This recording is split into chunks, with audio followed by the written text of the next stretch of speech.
Maybe she was afraid I'd end up like Walter. But if she never told me about an uncle under the house, I can only imagine what else she was hiding. I don't want to make the same mistakes she made.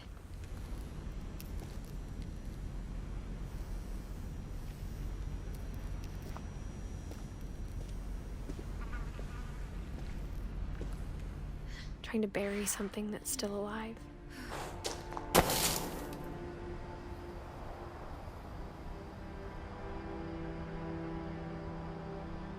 Now that there's only one of us left, or maybe two, I thought it was time I heard the stories for myself and found out what happened to everyone else. But now I'm worried the stories themselves might be the problem. Maybe we believed so much in a family curse, we made it real.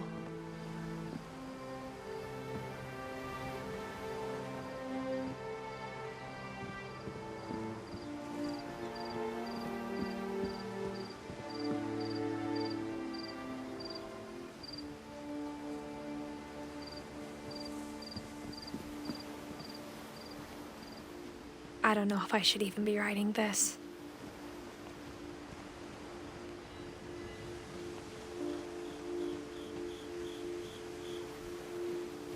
Maybe it'd be better if all this just died with me.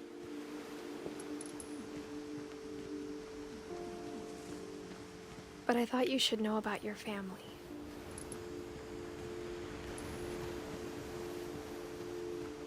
And the history you're a part of.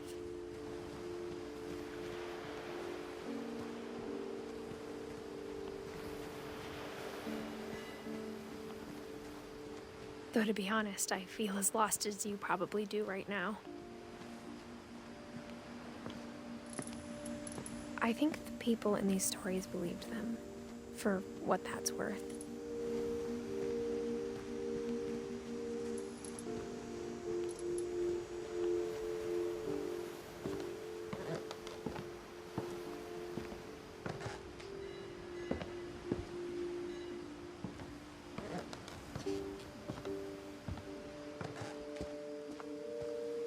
And when you look at the house, that history of imagination and stubbornness and madness, any of it seems possible.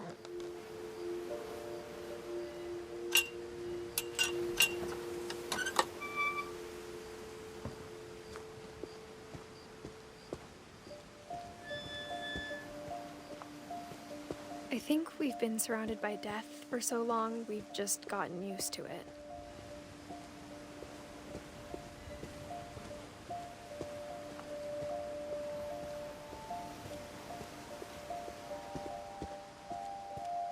What kind of family finishes building a cemetery before starting the house?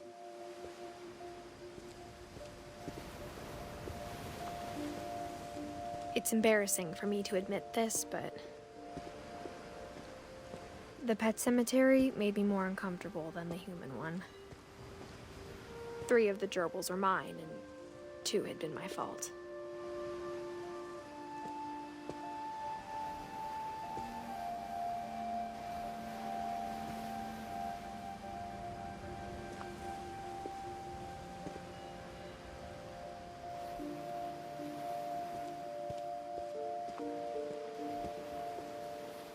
Sven built the house, but it was Edie who designed the cemetery.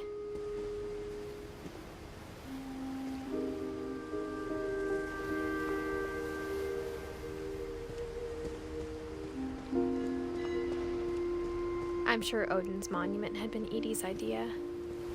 My mom was always trying to move on, but for Edie, the past never went away.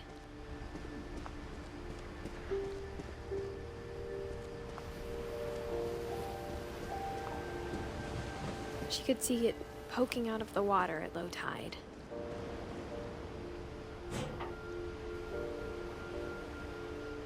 Edie said she dreamed about the old house every night.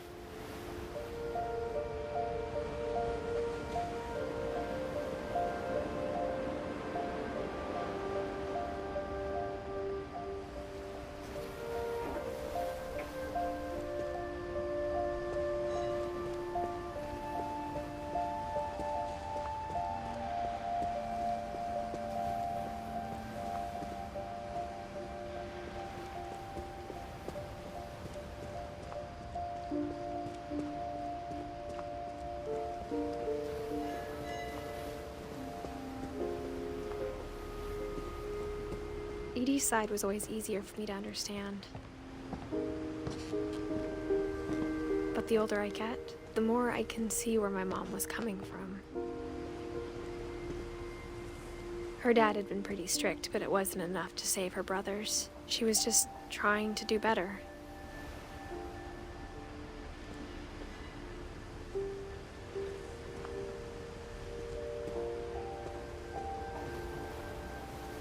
She lost 2 of her brothers, just like I did.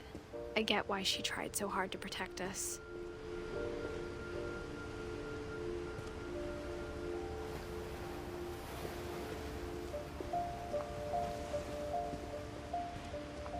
There's so many things I wish I could ask my mom now. Part of me thinks this is what she wanted all along. For me to come back someday and find everything out for myself.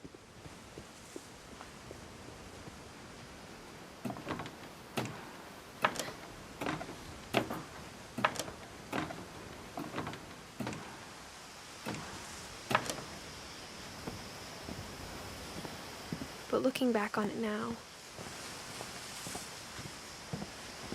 if she told me there was going to be so much climbing, I never would have come when I was 22 weeks pregnant.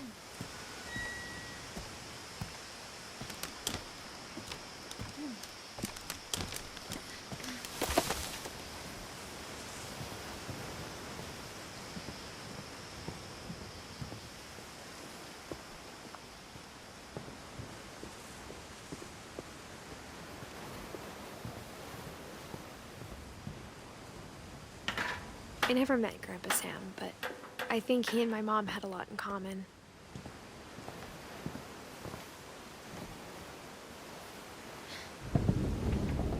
They were both pretty intense. Sam spent his life shooting photos, but Mom said he got nervous being in front of the camera. I guess we're all afraid of something.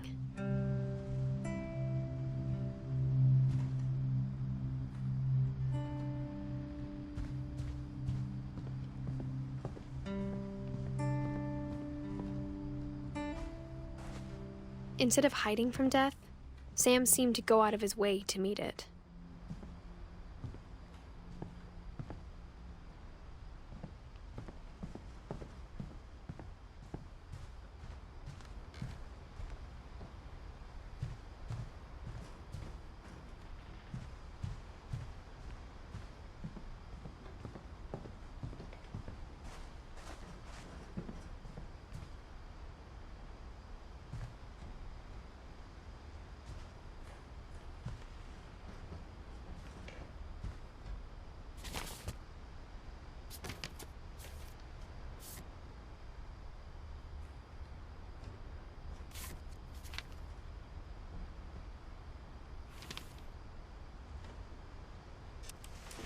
Dawn, I promise, you'll never forget this weekend. Yes, sir. These memories are gonna last a lifetime. Am I gonna have to shoot anything? It's a hunting trip, Dawn. Shooting is strongly encouraged. What? Perfect. It's gonna rain the whole weekend, isn't it?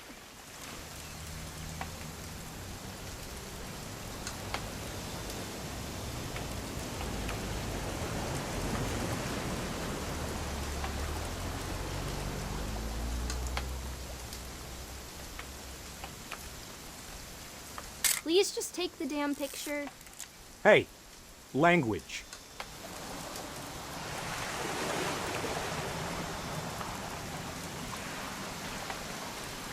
I will never forget this weekend, Dad. That's the spirit. Okay, got it. I'm gonna take some pictures, okay? Just be careful. The camera's older than you are.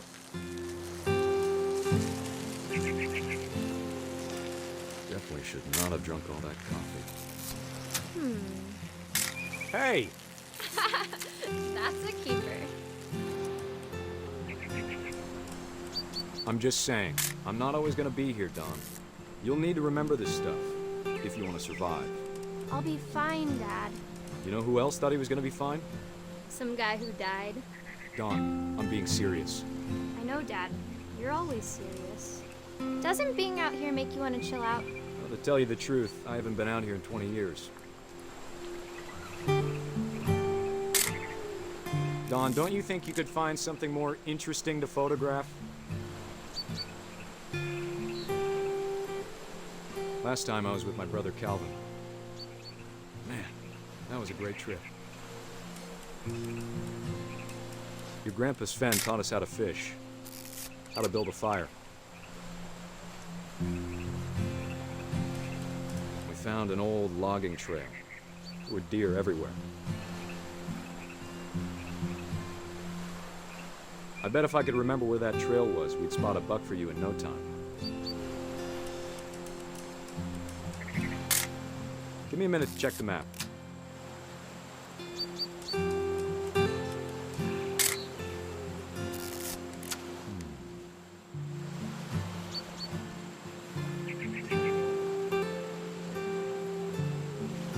Let's see. Dad! Good eyes, Dawn. Before you take the shot, let me get a picture of you.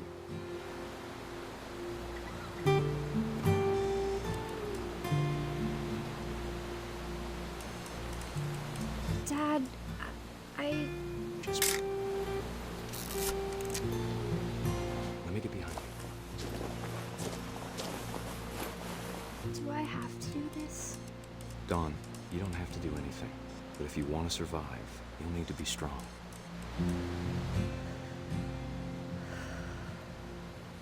Now keep yourself squared up. Great shot, Dawn!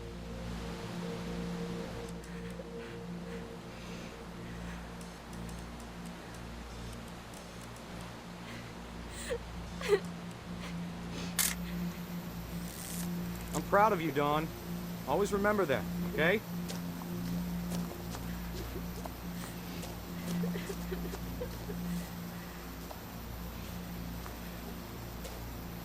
Sorry, Dawn. Just gotta reset the timer.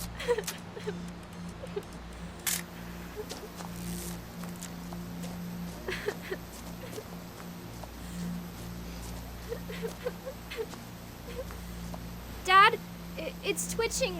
I think That's it's totally so- normal, Dawn. Just focus on the camera. Try not to think about... Dad!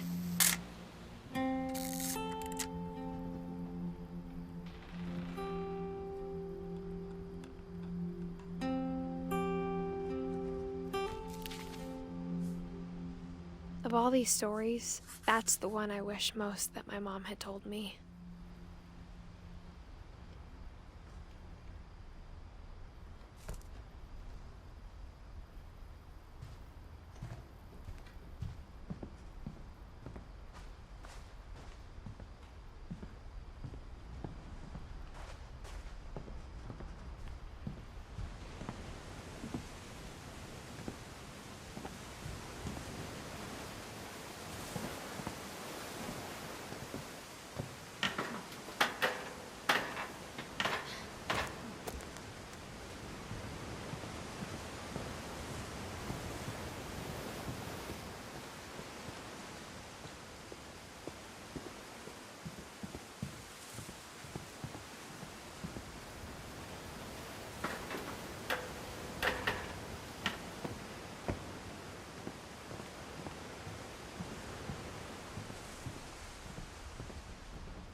After Sam died, my mom and Edie got really close. They'd both lost a lot.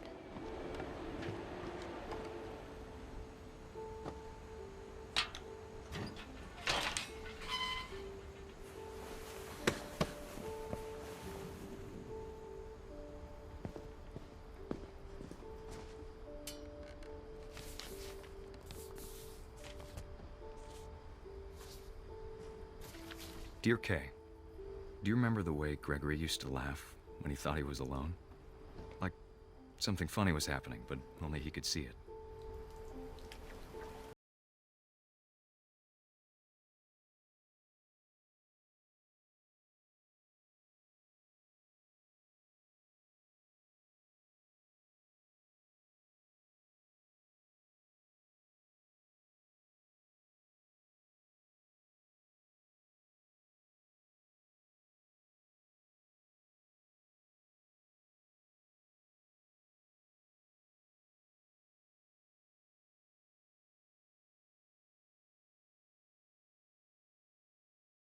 It's time to... Hold on, sweetie. Hello? Sam, I told you I don't want to talk right now. I wonder what he saw. What his world was like.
Everything you could. Maybe if I hadn't called that night. Damn it. I wish you could have told us.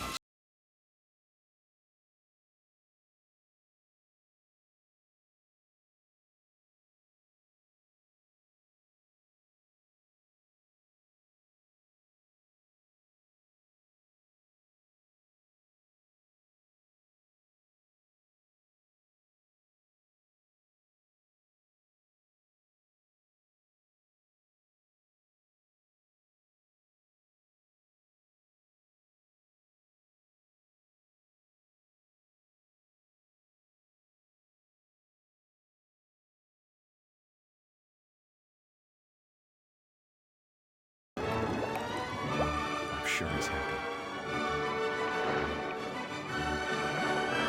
And he'd want you to be happy too. Good luck, Kay. Love, Sam.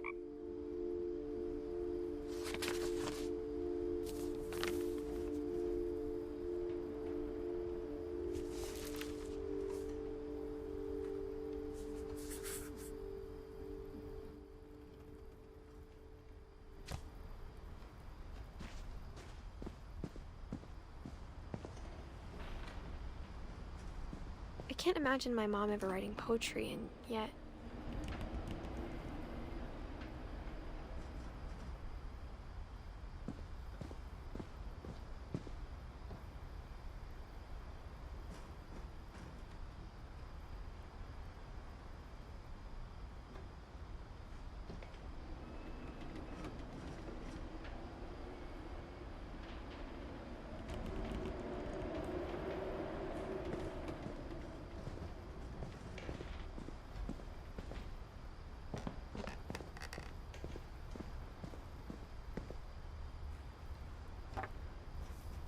A poem for Gus, who always said the wedding was a bad idea.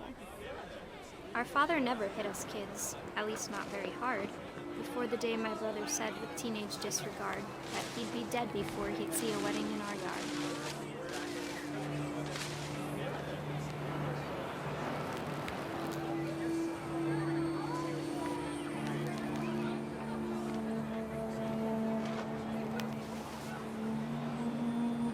My father made him come, of course, but Gus stood far apart, just flew his kite and bottled up the storm inside his heart.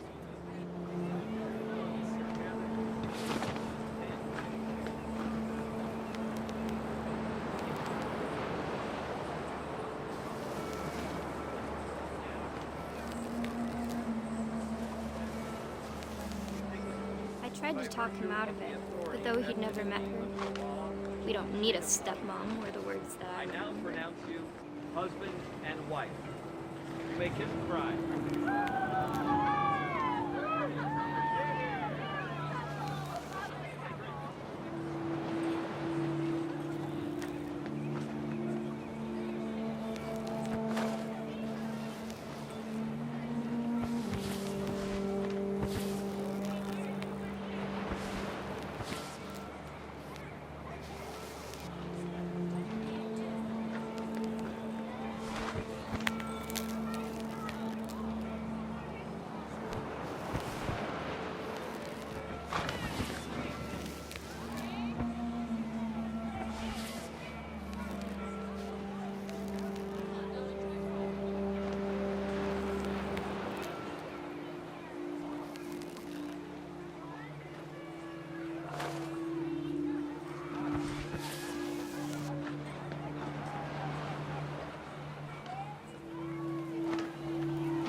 When the time for photos came, Dad ordered him to come here. But Gus declined and as a sign held up his middle finger.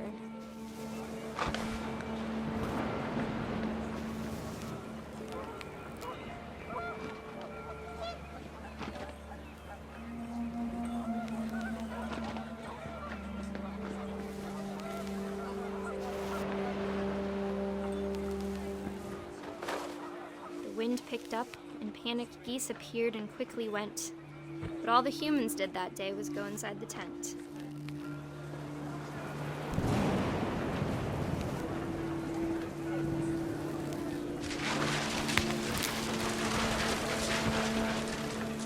The rain came down in buckets then, but no one seemed afraid that nature might destroy the tent our dad had crudely made.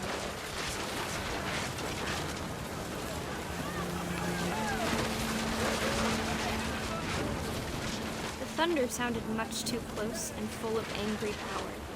But all my father said to this was, "Make the music louder."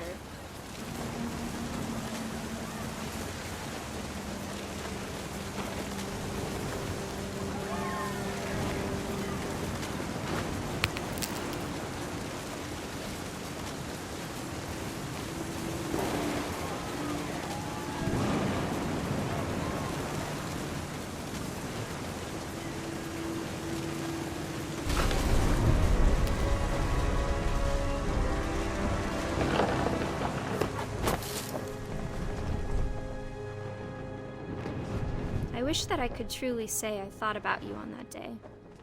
Out there on the beach alone, just you, the wind, the sea, and foam. But I didn't, until we found you.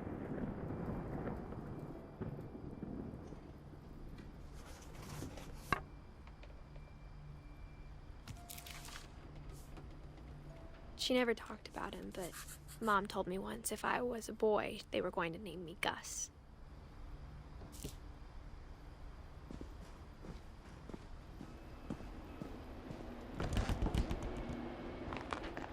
My mom moved up to the loft after her brothers died.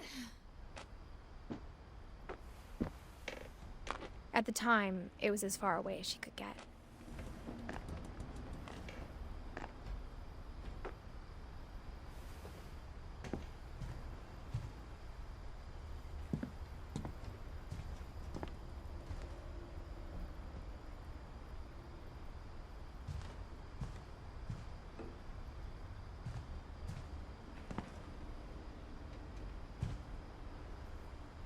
Religion was another thing my mom never talked about, but I think it helped her a lot after her dad died.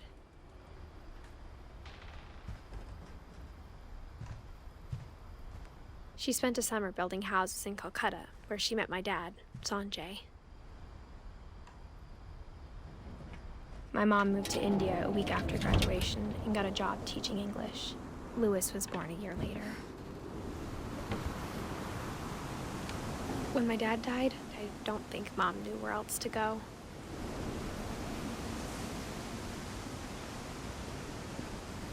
I'm sure Edie was happy to have her back and to see kids in the house again.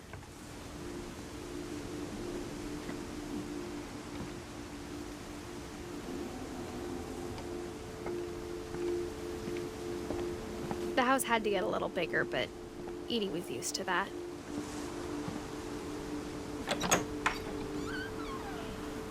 And for a while, things were good, almost normal.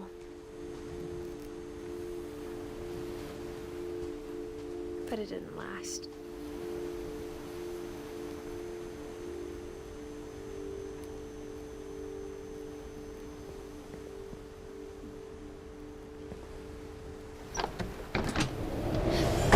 The beginning of the end was Milton's 10th birthday, when Edie gave him a castle.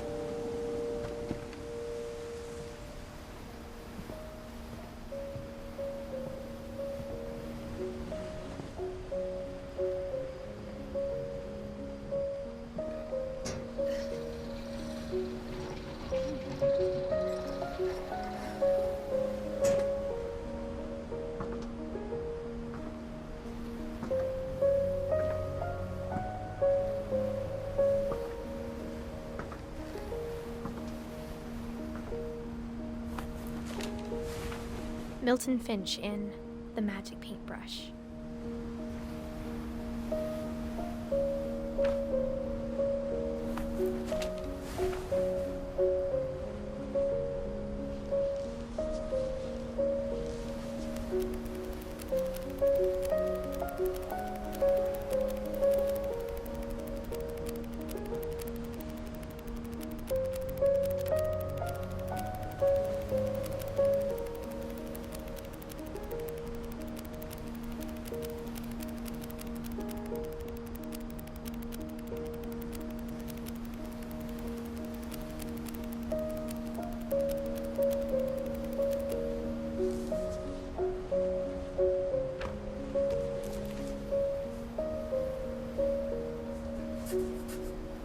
I was 4 when Milton disappeared.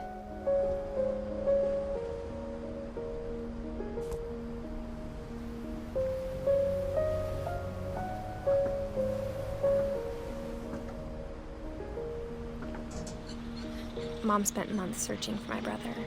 Then she sealed the doors.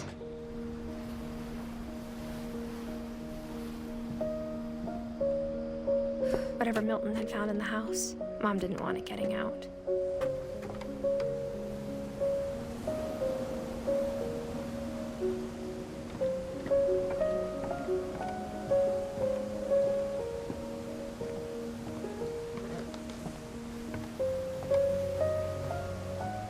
Mom definitely blamed Edie, but I think Louis blamed himself. After he graduated, he just spent more and more time in his room, until Mom got him a job at the cannery.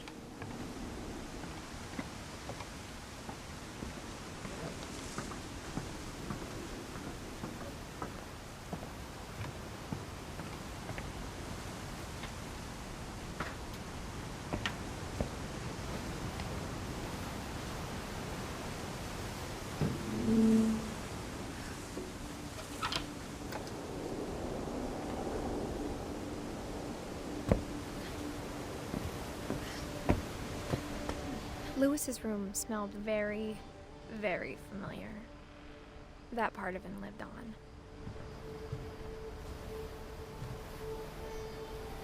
He was so proud of being Indian. I think for him, it was a way to be something other than just a Finch.